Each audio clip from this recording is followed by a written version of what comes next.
Welcome to ISN news. DSP రఘువీర్ ఆధ్వర్యంలో helmet పై అవగాహన సదస్సు డాక్టర్ బిఆర్ అంబేద్కర్ కోనసీమ జిల్లా రామచంద్రపురంలో ఈ రోజు రాజగోపాల్ సెంటర్ నుంచి హెల్మెట్ ధరించడంపై అవేర్నెస్ ప్రోగ్రాం ఏర్పాటు చేశారు.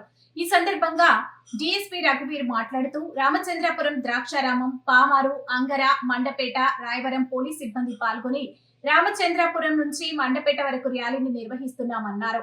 నేషనల్ హైవే అథారిటీ ప్రకారం గంటకి 50 యాక్సిడెంట్లు అవుతున్నాయని, సుమారు 20 మంది చనిపోతున్నారని, హెల్మెట్ లేకుండా బైక్ పై వెళ్తున్న వారు 87% యాక్సిడెంట్ కి గురవుతున్నారని, అలాగే దేశం మొత్తం మీద 52,000 మంది ప్రమాదాలకు గురవుతున్నారని ఈ సందర్భంగా తెలియజేశారు. ఈ రోజు నుంచి ఎవరైనా హెల్మెట్ ధరించకపోతే 185 MB యాక్ట్ కింద అరెస్ట్ చేస్తామని, అలాగే మద్యం తాగి వాహనాలు నడిపిన వారిపై కఠిన చర్యలు తీసుకుంటామని తెలియజేశారు.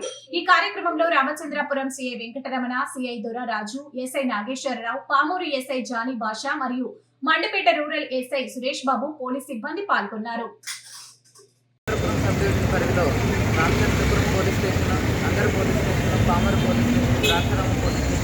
అలానే Mandapeta rural police station, Rayavaram police station సిబ్బంది అంతా ఇక్కడికి వచ్చి రోడ్ అవేర్నెస్ ప్రోగ్రామ్ కింద రోడ్ అవేర్నెస్ వీక్లో హెల్మెట్ ధరించాలి అనే ఒక రోడ్డు అవగాహన కార్యక్రమం చేపట్టడం జరిగిందండి.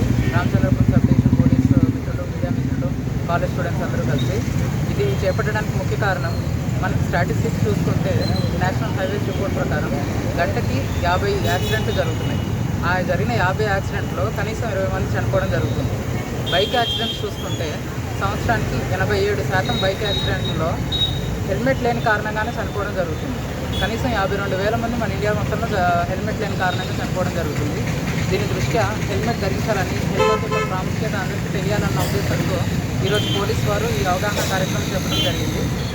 అలాగే హెల్మెట్ ధరించకపోయినా, లేకపోతే మద్యం సేవించి వాహనం నడిపినా 185 MB యాక్ట్ ప్రకారం, 81 BNS ప్రకారం శిక్ష విధించడం జరుగుతుందండి.